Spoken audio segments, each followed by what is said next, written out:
Welcome to our lesson about how the start and end constraints affect your loft. Let's activate the Lofted Surface command. My first profile, I'm going to use this cylindrical edge. The second profile will be the ellipse.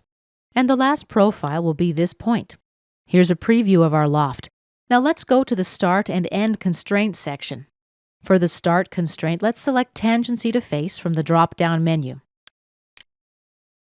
Here we can increase or decrease the tangency influence value. If I increase it too much, Solidworks won't be able to calculate the loft. Another option is the Direction Vector Start constraint. Let's select this vector. Here we can enter the draft angle, as well as the tangency value. We don't see a preview. That usually means there's a problem, we've done too much. Let's adjust the connection handle. And let's change back to tangency to face.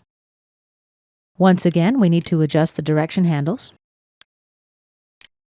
And here's our preview.